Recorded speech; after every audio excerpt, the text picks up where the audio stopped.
우리 찬송가 292장 같이 찬송하시겠습니다. 찬송가 292장입니다.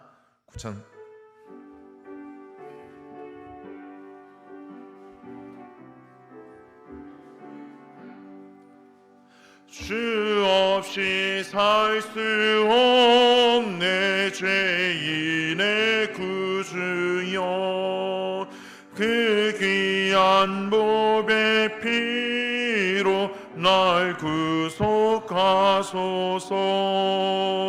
그 주의 사랑으로 흘리신 보혈이 내 소망 나의 위로 내 영광 됩니다. 주 없이 살 수 없네 나 혼자 못 서리. 힘없 부족하며 지혜도 없도다. 는 나의 생명 또 나의 힘이라. 주님을 의지하여 지혜를 얻으리. 주 없이 살 수 없네 내 주는 아신다. 내 영의 깊은 간구 마음의 소원을 깨 나의 마음 네 알아주리요. 내 마음 위로하사 평온케 하시네. 주 없이 살 수 없네 세월이 이르고 이 깊은 고독 속에 내 생명 끝나도 사나운 풍랑일 때 날 지켜주시니 내 곁에 계신 주님 늘 힘이 됩니다.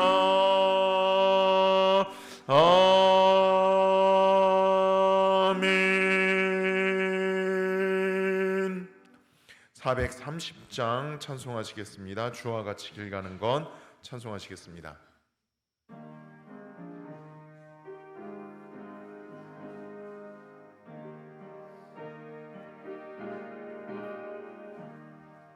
주와 같이 길 가는 것 즐거운 일 아닌가. 우리 주님 걸어가신 발자취를 밟겠네. 한 걸음 한 걸음 주 예수와 함께 날마다 날마다 우리 걸어가리. 어린아이 같은 우리 미련하고 약하나 주의 손에 이끌리어 생명길로 가겠네. 한 걸음 한 걸음 주 예수와 함께 날마다 날마다 우리 걸어가리. 꽃이 피는 들판이나 험한 골짜기라도 주가 인도하는 대로 같이 가겠네. 한 걸음 한 걸음 주 예수와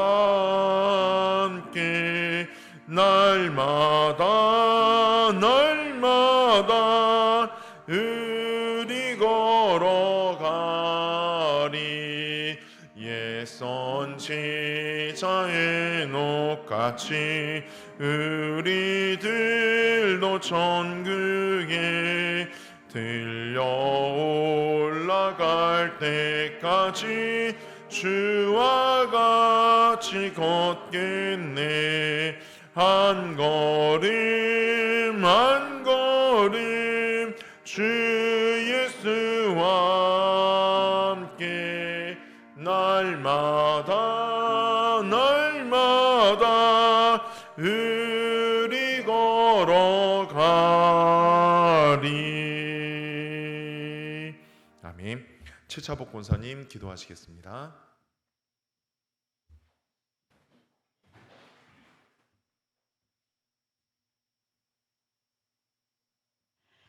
사랑과 은혜가 풍성하시는 하나님 아버지, 거친 세상 속에서도 주님의 날개 아래 보호해 주셨다가 거룩하고 복된 예배의 자리로 인도하심에 감사드립니다. 지난 3일간의 삶을 돌이켜보면 주님의 자녀라 일컬음을 받으면서도 세상의 유혹에 흔들리고 주님의 말씀대로 살지 못했음을 고백합니다. 생각과 입술로 지은 모든 죄를 그리스도의 보혈로 깨끗이 씻어주시고 마음의 평안과 참된 자유함을 허락하여 주옵소서. 이 시간 지친 마음과 무거운 짐을 내려놓고 오직 하나님만 바라보게 하시고 예배 가운데 주시는 은혜와 평강으로 채워주옵소서. 질병으로 고통받고 있는 이에게는 치유를, 낙심한 이에게는 위로를, 눈물로 기도하는 성도들에게는 응답의 은혜를 허락하여 주옵소서. 누연교회를 축복하사 지역사회를 섬기며 사랑으로 하나 되어 빛과 소금의 역할을 감당하는 귀한 성전이 되게 하옵소서. 각 가정마다 평안과 믿음을 더하여 주시고 그리스도의 향기를 드러내는 성도들로 축복하여 주옵소서. 주님, 말씀을 전하시는 목사님께 성령의 능력을 더하여 주시고 무엇을 원하느냐라는 제목으로 말씀을 선포하실 때에 우리의 영혼이 살아나며 삶 속에서 열매로 드러나는 귀한 시간 되게 하옵소서. 예배의 시종을 주님께 의탁하오며 우리를 구원하신 예수 그리스도의 이름으로 기도드립니다. 아멘.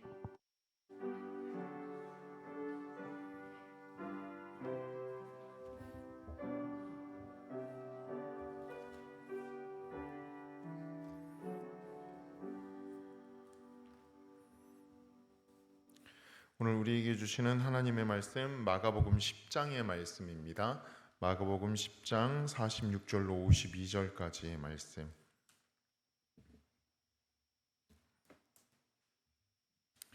마가복음 10장 46절로 52절까지의 말씀 우리 한 절씩 교독하시겠습니다.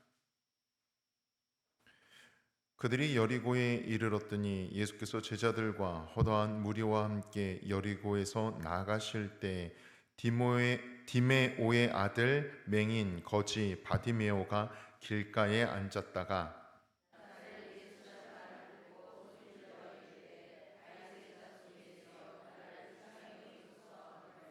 많은 사람이 꾸짖어 잠잠하라 하되 그가 더욱 크게 소리질러 이르되 다윗의 자손이여 나를 불쌍히 여기소서 하는지라.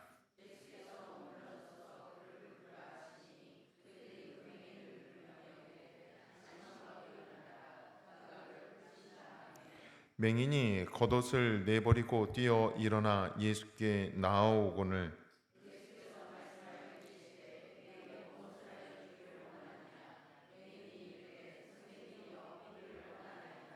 같이 봉독합니다. 예수께서 이르시되 가라 내 믿음이 너를 구원하였느니라 하시니 그가 곧 보게 되어 예수를 길에서 따르니라. 아멘.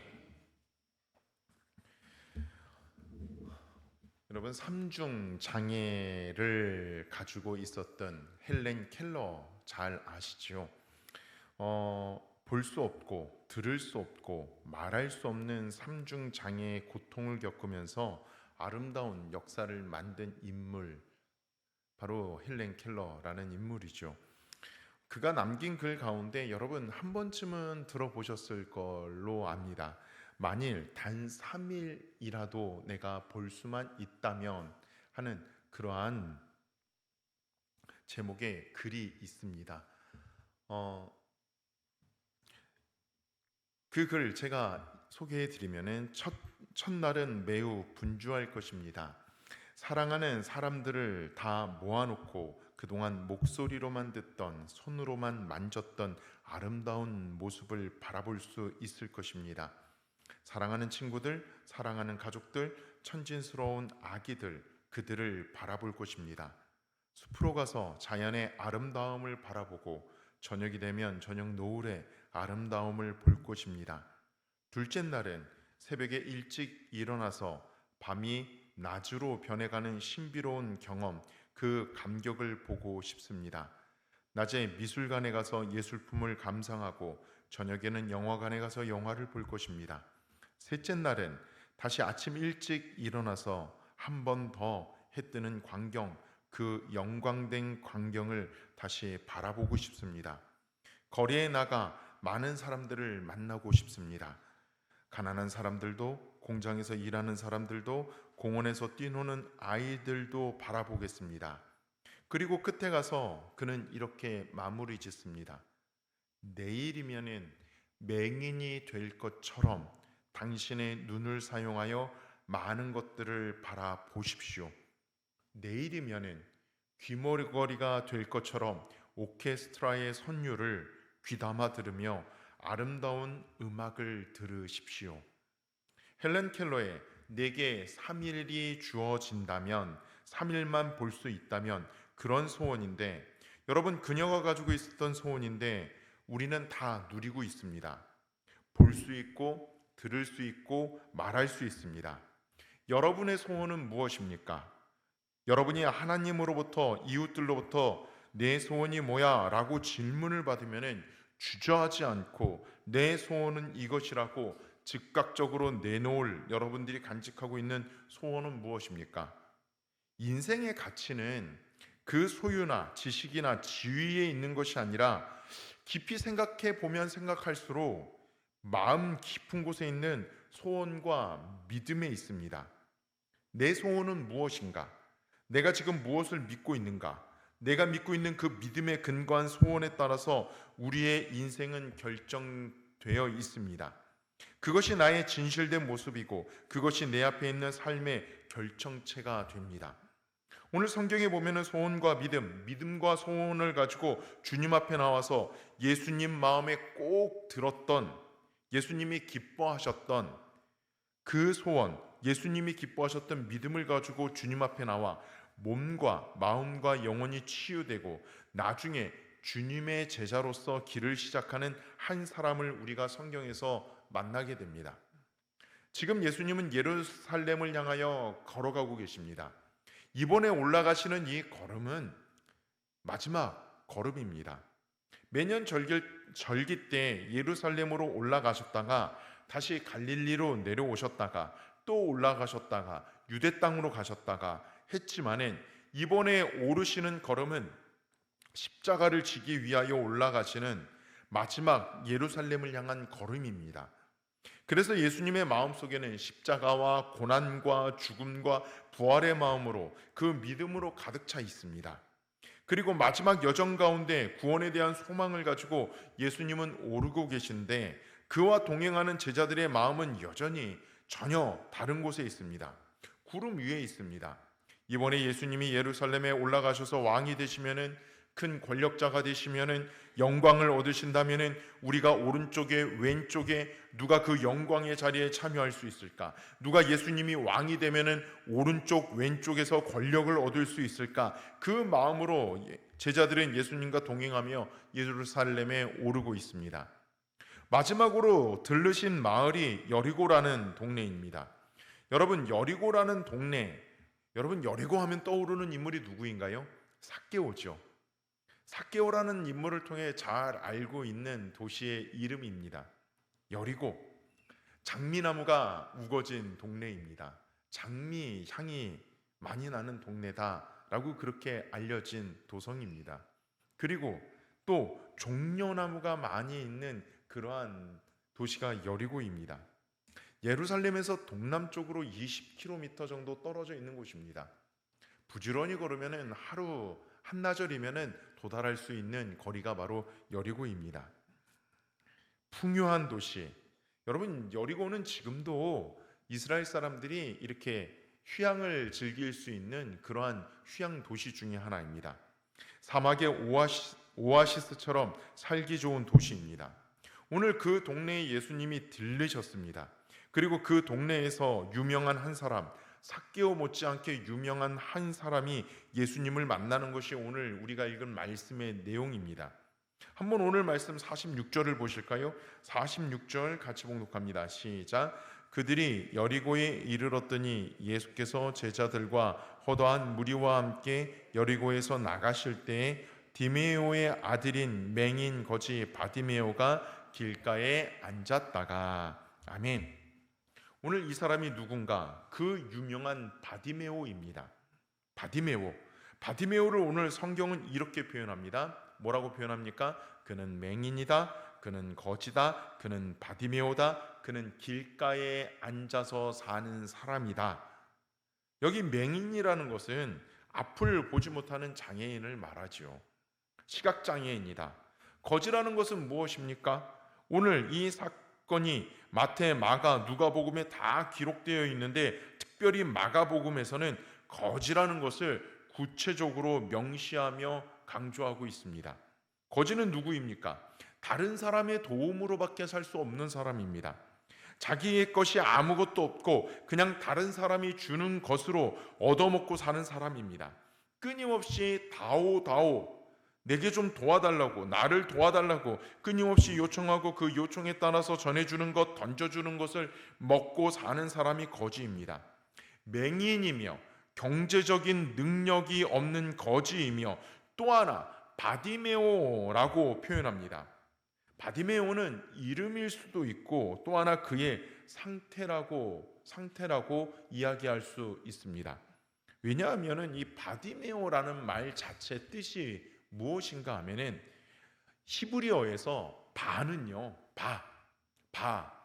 이 바는 아들을 뜻합니다. 바는 아들. 바나 벤, 이 단어는요 아들을 뜻합니다. 아들. 여러분 그 벤허라는 영화 아시죠? 벤허 그 이름이 벤허라고 하는데 그 이름의 뜻을 풀어 이야기하면은 허신의 아들, 허의 아들이라는 뜻입니다. 그러면 이 바디메오는 이름의 뜻이 무엇입니까? 디메오의 아들이라고 이렇게 생각하시면 됩니다. 제대로 이름이 붙여지지 못하고 그는 디메오의 아들이야.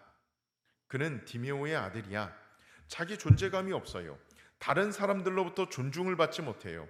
당시 2000년 전에 유대 땅에서 장애를 안고 태어났다는 것은, 장애인이 된다는 것은 사람들의 눈에는 그렇게 곱지 않았습니다.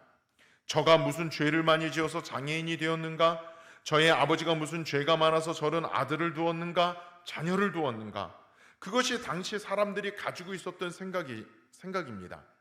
제대로 변변한 이름조차 갖지 못하고 아버지의 이름 디메오의 아들이라는 이름으로 불리는 그 젊은이, 또 길가에 앉았다라고 표현했어요. 길이라는 것은 자기의 삶의 터전을 이야기하는 것입니다.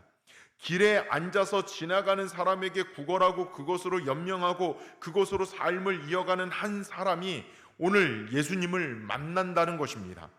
말씀을 묵상해 보면은 여기 맹인이다, 거지다, 자기 이름조차 없는 존재감이 없는 사람이다, 또 하나는 길가에 터전을 두고 사는 사람이다. 이것이 2000년 전 여리고에 사는 바디메오만이 아니라 영적인 눈을 떠서 본다면은 육신의 눈은 있지만은 영적인 것을 보지 못하는 영적인 맹인들도 많이 있습니다. 세상적으로는 풍요한데 끊임없이 내 것만 채우려고 하고 달라고만 하고 나눠줄 줄 모르고 베풀 줄 모르고 끝까지 내 것만 그렇게 채워가는 사람들, 그 사람들 영적인 거지가 아닌가요? 자기의 존재감, 하나님이 우리를 구원해 주셨고 자녀 삼아 주셨고 하나님의 아들로 주님의 사명을 감당하라는 제자라는 이름도 주셨고 성도라는 이름도 주셨고 신자라는 이름도 주셨는데 그 믿음의 정체성은 다 잃어버리고 그냥 세속화되어서 세상 사람들과 같이 똑같이 살아간다면 그 사람 영적인 바디메오가 아닙니까? 오늘 이 말씀은 단지 바디메오만을 위해서 주신 말씀이 아니라 그의 제자들과 더불어서 오늘 이 시대의 우리들, 믿음으로 주님 앞에 나오고 주님의 은혜를 받고자 하는 모든 사람들에게 동일하게 주시는 사건이요 말씀입니다. 오늘 그가 예수님을 만나게 돼요.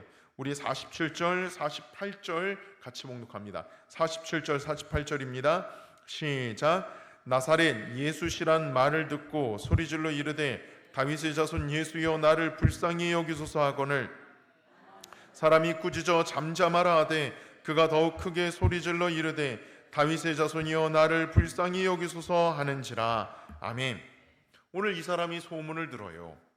예수에 대한 소문을 들어요.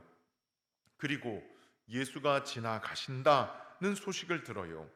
여기 예수에 대한 소문을 들으면서 그가 들었던, 바디메오가 들었던, 귀를 통하여 들었던 소식은 나사렛 예수가 지나가신다, 이 소리를 듣습니다. 나사렛 예수, 이 말, 여러분 우리는 예수님을 향하여 나사렛 예수, 나사렛 예수 많이 이렇게 이야기를 하잖아요. 그런데 이 당시 나사렛 예수라는 말은 그렇게 높인 말이 아닙니다.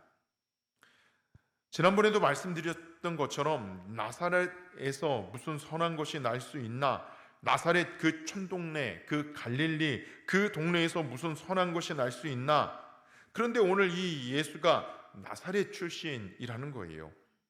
나사렛 예수라는 말은 폄하하는 말입니다. 비하하는 말입니다. 그런데 예수가 지나가신다는, 예수님께서 지나가신다는 소문을 듣고 소식을 듣고 오늘 바디메오가 외칩니다. 그가 외치는 고백은 무엇입니까? 다윗의 자손 예수여, 다윗의 자손 예수여. 이것은 나사렛 예수와는 다른 표현입니다.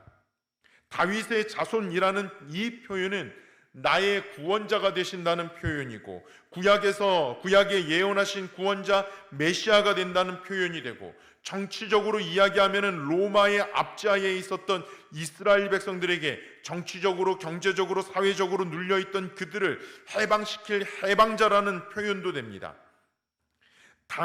다윗의 자손 예수여, 그가 예수님의 이름을 부르고 나를 불쌍히 여겨달라고, 나를 좀 고쳐달라고, 내게 은혜를 달라고 그렇게 외치면서 예수님이 들으시고 그를 만나주시고 치유하시는 말씀이 오늘 우리가 읽은 말씀입니다.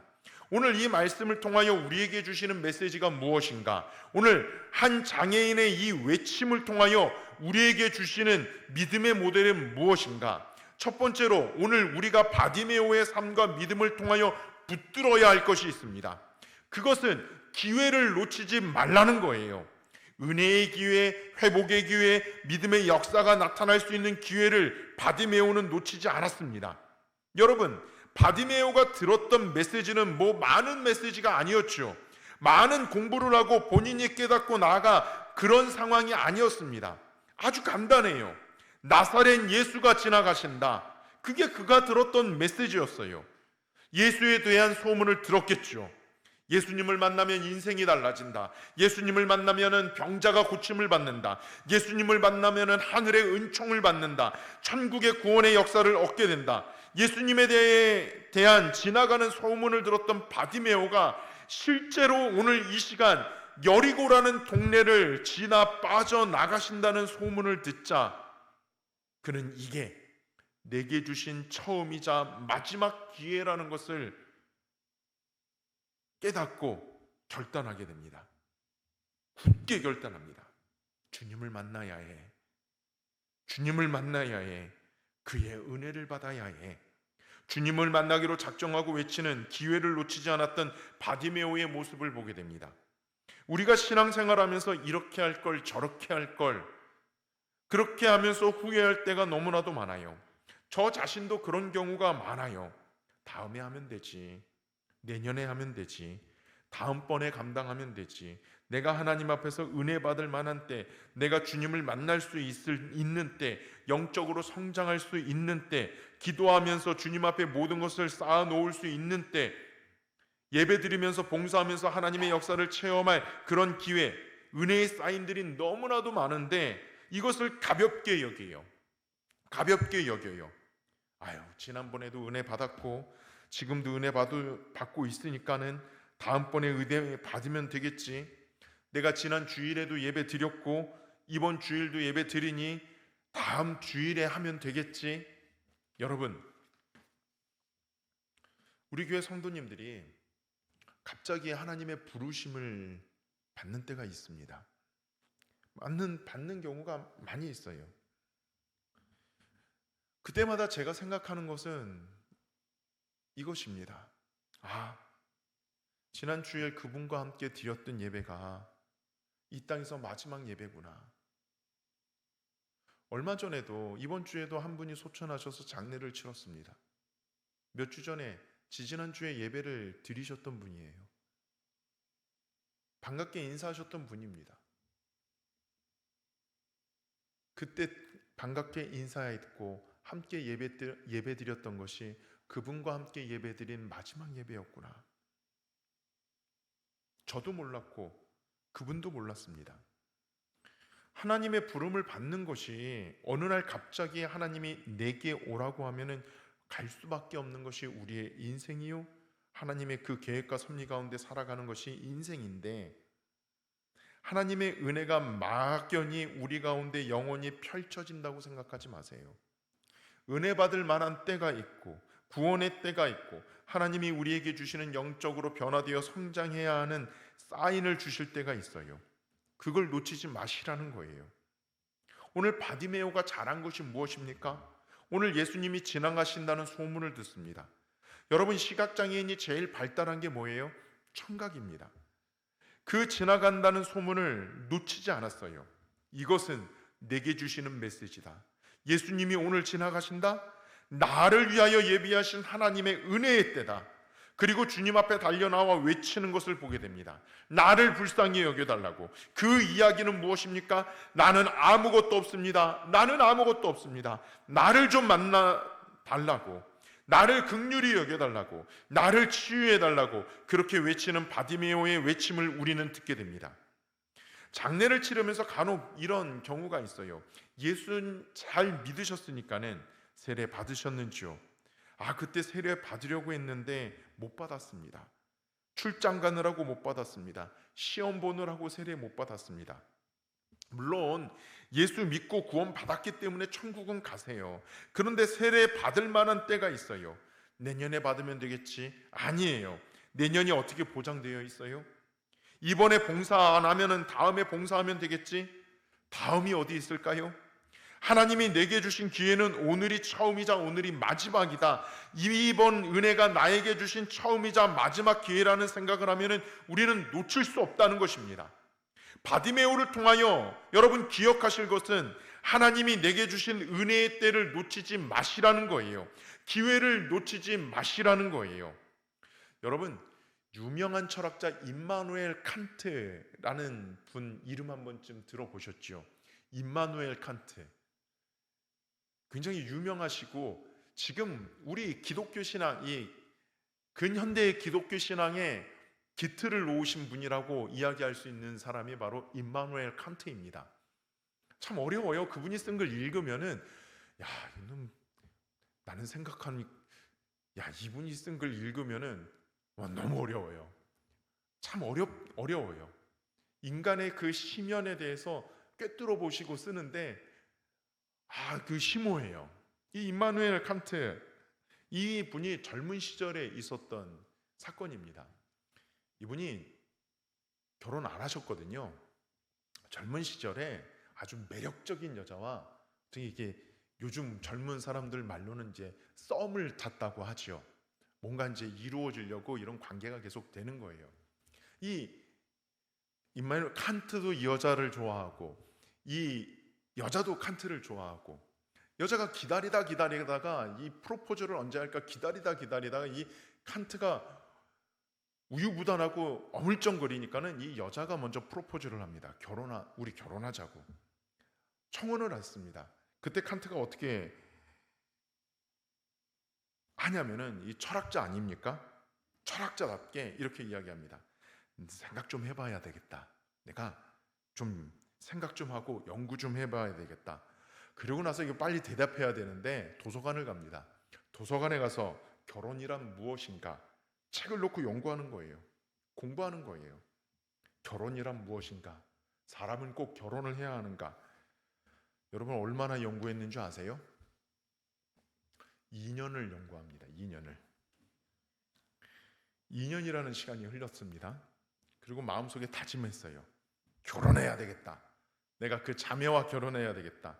그리고 그 자매의 집에 찾아가서 노크했더니 문을 열고 그 자매 아버지가 나왔습니다. 제가 결혼하려고 합니다. 그랬더니 아버지 왈, 아이고 여보게 왜 인제 오나 진작오지. 내 딸은 결혼해서 아이까지 낳았는데. 여러분 이런 일들이 우리 인생 가운데 얼마나 많은지 몰라요. 우리 인생의 우리 신앙의 여정 가운데 하나님이 우리에게 그 좋은 기회를 주셨는데 은혜 받을 만한 때, 구원의 역사, 성장과 성숙의 때가 너무나 많은데 그거 다 놓쳐버리고 뒤늦게 문두드리는 그러한 인생이 되지 마시라는 거예요. 오늘 바디메오를 통하여 우리가 놓치지 말아야 할 것이 있습니다. 하나님이 주신 시간이 있어요. 하나님이 영적으로 우리에게 주시는 사인이 있고 우리 인생 가운데 삶의 여정 가운데 주시는 사인이 있어요. 지금이야. 지금이 내가 하나님의 기회를 붙들 때야. 내가 변화되어야 할 때야. 성숙하고 성장할 때야. 지금이야. 이제 결단하고 끊어야 할 때야. 여러분 그 사인을 우리가 가볍게 넘기면은 또다시 제자리로 돌아오는 인생이 된다는 거예요. 오늘 바디메오 그냥 나사렛 예수가 지나가신다는 소문만 들었는데 달려가 예수님 앞에 다윗의 자손 예수여 나를 불쌍히 여겨달라고 부르짖었던 그 믿음, 그 열정, 주님을 향하여 기회를 놓치지 않았던 그 바디메오의 믿음의 모습을 오늘 저와 여러분이 간직하시기를 주님의 이름으로 기원합니다. 두 번째 주시는 메시지가 있어요. 바디메오의 믿음 가운데 한 번 두드리다가 포기하는 믿음이 아니라 끝까지 포기하지 않았던 그의 믿음의 열정, 신앙의 의지를 여러분 붙드십시오. 여기 48절의 말씀을 보시죠. 우리 48절 보시면은요 어떻게 이야기합니까? 다윗의 자손 예수여 나를 불쌍히 여기소서 하니까는 48절에 뭐라고 이야기합니까? 많은 사람들이 꾸짖어 잠잠하라 하되 그가 더욱 크게 소리질러 이르되 다윗의 자손 예수여 나를 불쌍히 여기소서. 여러분 사람들이 도와주지 않아요. 사람들이 도와주지 않았어요. 제자들이 도와주지 않았어요. 아니 왜 이 맹인이 갑자기 예수님을 향하여 부르짖는가? 야 좀 조용히 해. 소리 지르지 마. 예수님 부르지 마. 오히려 주변 사람들이 도와주지 않았어요. 참 이상하죠? 내가 신앙생활을 제대로 하려면은 일정한 거리를 두고 예수님 앞에 적당하게 신앙생활을 하면요 무게중심이 예수님께 있지 않고 내게 있어서 적당한 거리로 신앙생활 하면은 별 시험 없어요. 핍박도 없어요. 장애물도 없어요. 적당한 거리, 무게중심을 나에게 두고 가면은 그럭저럭 적당하게 신앙생활할 수 있어요. 그런데 한 발짝 주님 앞에 내가 조금 더 믿음의 사람답게, 주님의 사람답게, 하나님이 기뻐하시는 사람답게 주님 앞에 한 발짝 디뎌도 장애물이 생겨요. 어려움이 생겨요. 사람들이 그렇게 환영하지 않아요. 가족들이, 가까이에 있는 사람들이 너 왜 그래? 너 왜 그래? 자꾸 사람들이 나를 곱게 대하지 않아요. 사탄이 나를 위협해요. 시험을 걸어와요. 주님 앞에 내가 믿음으로 살려고 하면은 반드시 장애물이 생겨요. 오늘 여기 바디메오가 나사렛 예수라는 소문을 듣고 다윗의 자손 예수여 나를 불쌍히 여겨달라고 주님을 향해 외치는데 사람들이 돕지 않아요. 잠잠하라, 조용히 하라, 저리 가라. 그런데 포기합니까? 포기하지 않아요. 주님을 향해 더 큰 소리로 외쳐요.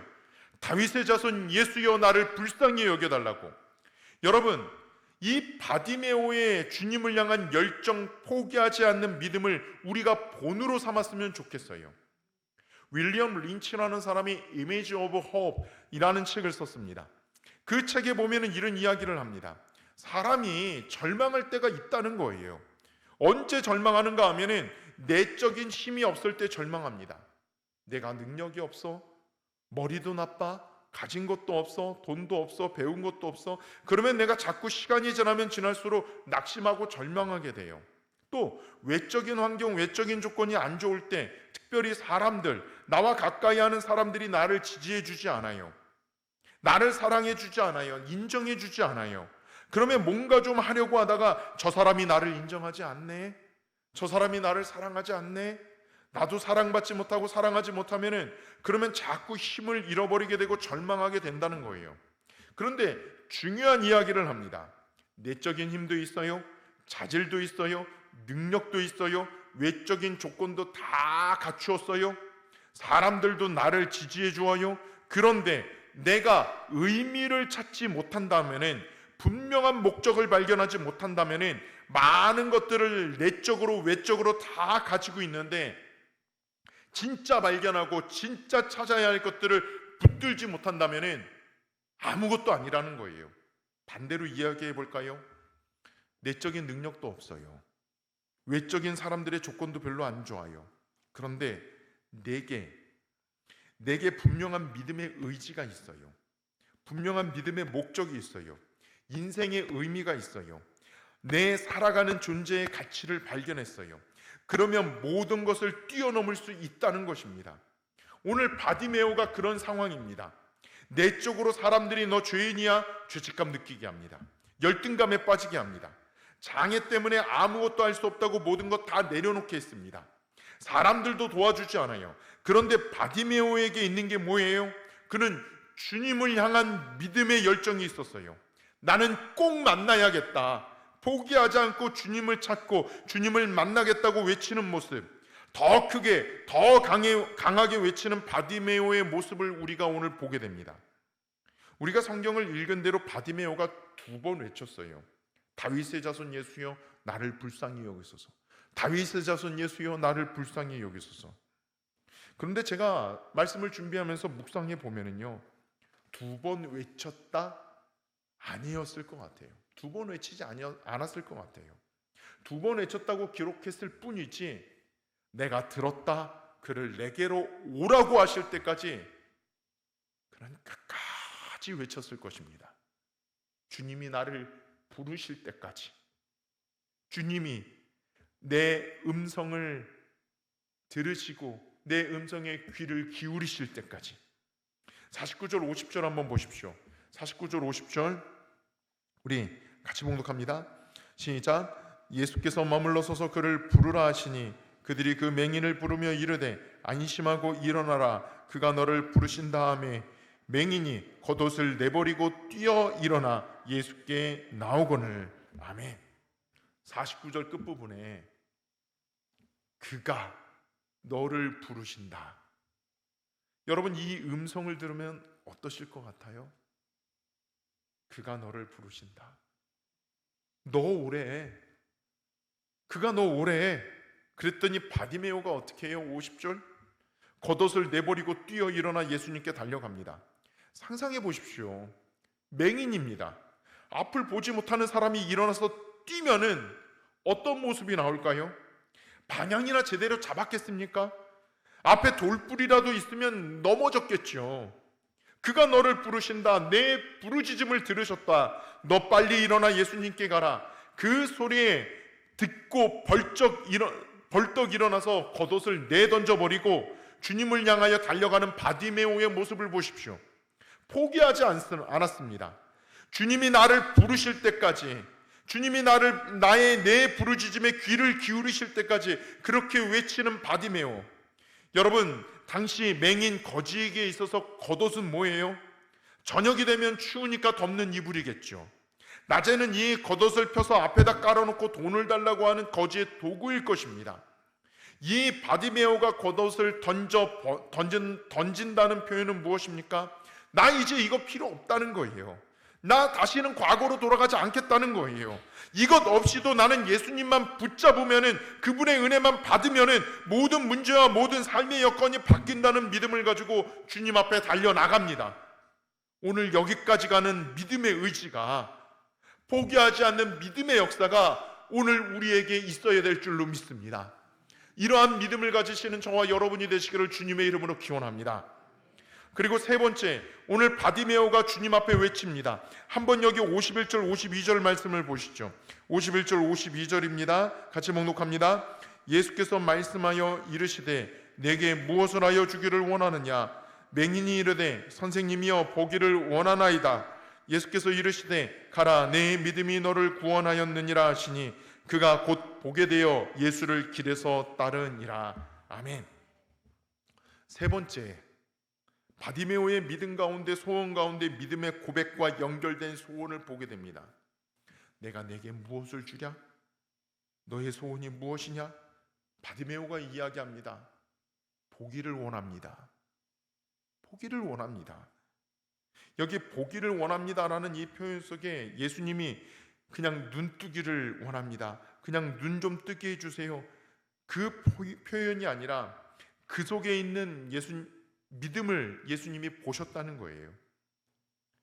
지금 부르짖고 여기까지 온 바디메오, 보기를 원합니다. 옛날 원전, 이 신약 성경이 이렇게 필사를 많이 하잖아요. 지금은 인쇄소에서 딱 활자로 인쇄하지만은 이 인쇄가 되기 전에는 필사들을 했잖아요. 예루살렘 교회에서 읽고, 안디옥 교회에서 읽고, 로마 교회에서 읽고 갈라디아 교회에서 읽으려면은 이 필사를 해서 보는 거잖아요. 이 필사한 성경책들을 사본이라고 이야기합니다. 그 초대 공동체, 초대 교회 안에 여러 사본들이 있는데 그 사본 중에 하나에는 이 본문을 어떻게 기록하고 있냐면은 이런 표현이 있어요. 보기를 원합니다. 우리는 이렇게 되어 있죠. 어떤 사본에는 당신을 보기 원합니다. 내가 예수님 당신을 보기 원합니다. 내가 눈을 떠서 당신을 보고 내가 당신을 만나고 내 인생이 바뀌기를 원합니다. 내가 당신을 보고 당신을 믿으면서 내 인생이 주님의 인생이 되기를 원합니다. 세상 의지하고 몇 푼 돈 의지하는 인생이 아니라 이제 주님을 따르는 인생이 되기를 원합니다. 이것을 예수님이 보셨다는 거예요.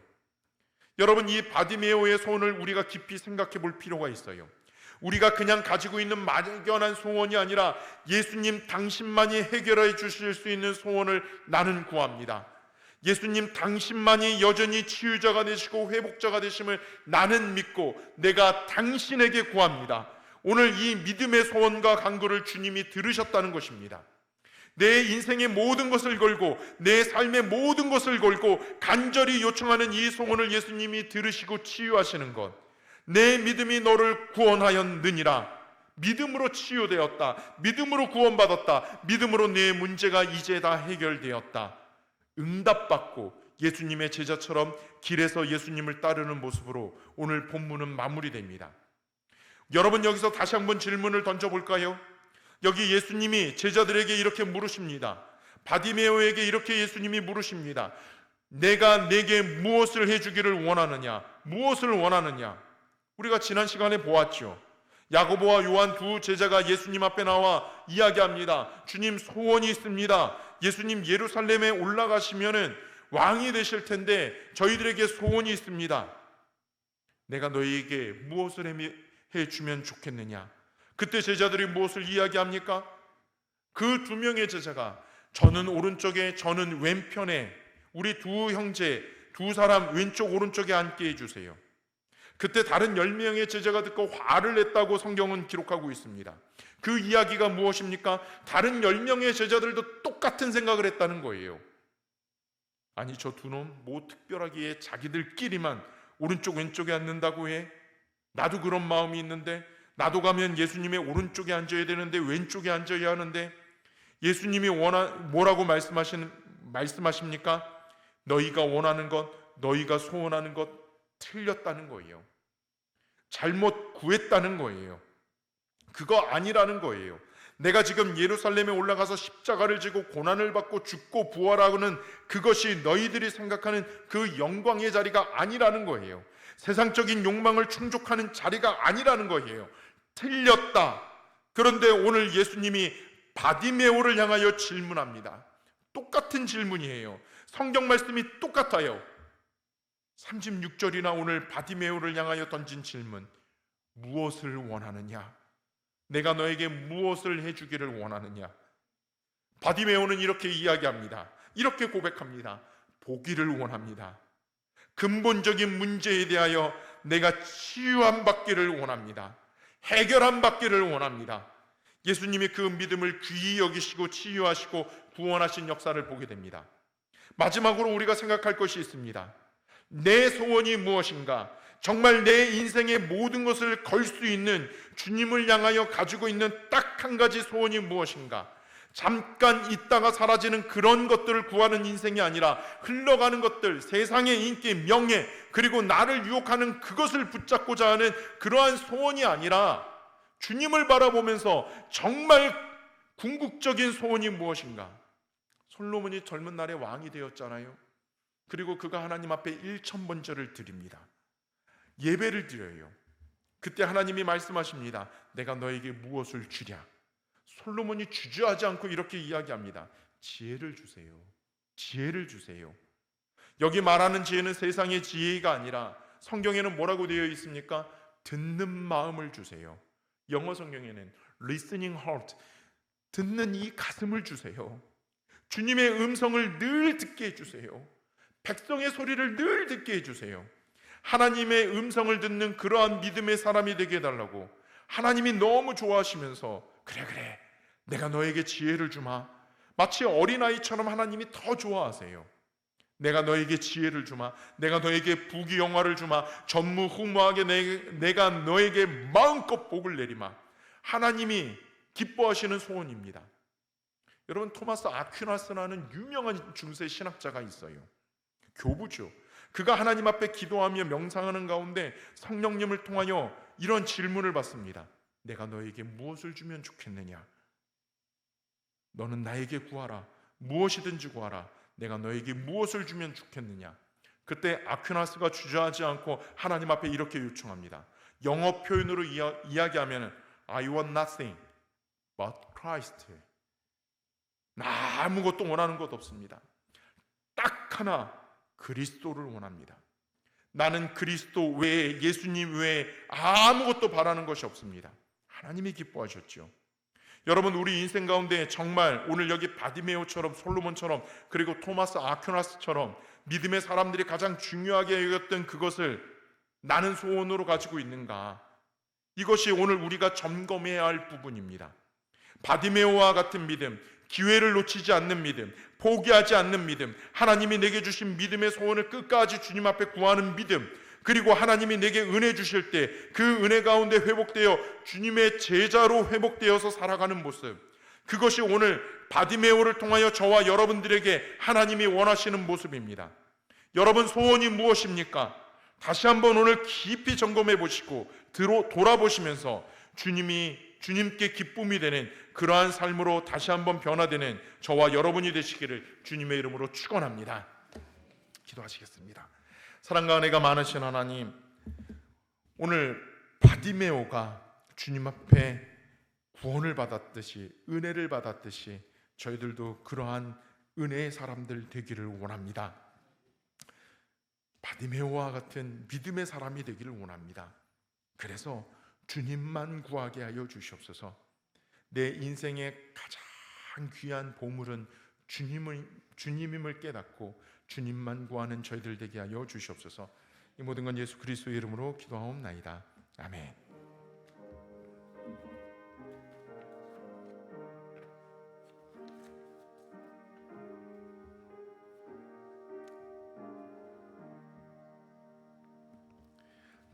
찬송가 540장 찬송하시겠습니다. 교회 소식 전해드립니다. 돌아오는 주일부터 심령 부흥성회가 있습니다. 여러분들 기억하시고 10번의 집회가 있습니다. 여러분들 참여해 주시길 바랍니다. 많이 권면하시고요, 또 많이 오셔갖고 은혜 받으시길 바랍니다.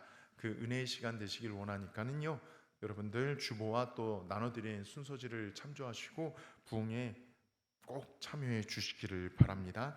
또 말씀 플러스 세 번째 시간이 하박국 말라기, 이 시간이 또 시작됩니다. 많은 분들 또 참여 부탁드립니다. 전도형 수쌤이 계속해서 광고를 드리는데요, 전도할 때 제일 많이 받아가시는 전도 물품이 이 수쌤이거든요. 내가 전도 그 현장에 못 나오면은 시간을 내셔갖고 이 수쌤이, 재주가 있으신 분들 수쌤이 많이 떠갖고 함께 동참해 주시길 바랍니다. 우리 강순여 전사님이 저에게 아주 세게 광고를 해달라고, 제가 전도사님한테 저는 힘이 없다고, 제가 드리는 예배 광고할 수 있는 시간에만 세게 광고할 거라고 이 말씀을 드렸습니다. 여러분 가셔갖고 전도해 주세요. 수세미를 떠달라고 여러분들 이렇게 소문 좀 내주세요. 네, 전도형 수세미 많이 필요합니다. 최차복 권사님 감사헌금 봉헌하셨습니다. 또 무명으로 감사헌금 2분 봉헌하셨습니다. 찬송가 540장 같이 찬송하시겠습니다.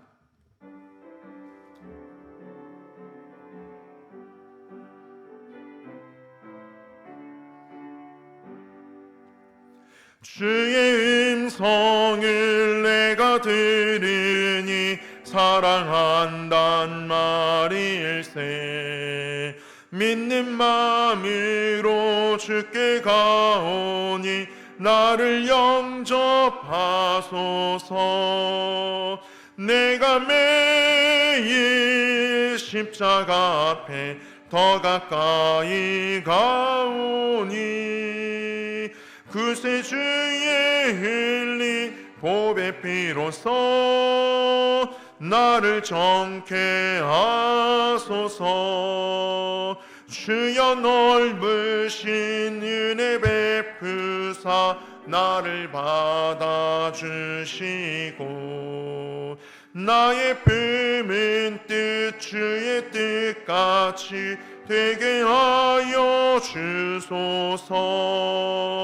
내가 매일 십자가 앞에 더 가까이 가오니 그새 주의 흘린 보배 피로써 나를 정케 하소서.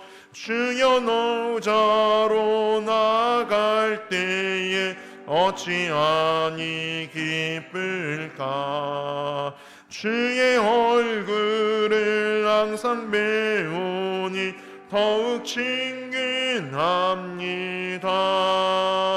내가 매일 십자가 앞에 더 가까이 가오니 주새 주의 흘린 보배 피로써 나를 정케 하소서.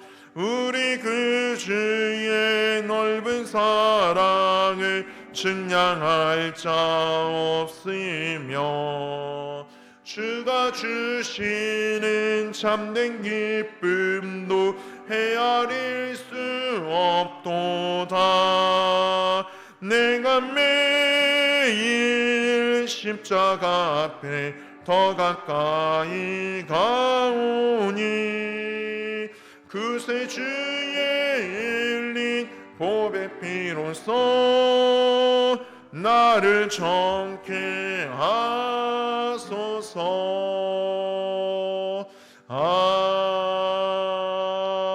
아멘.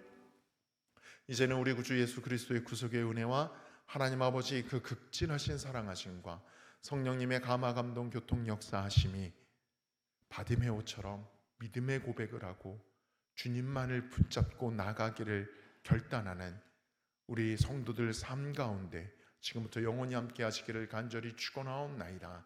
아멘.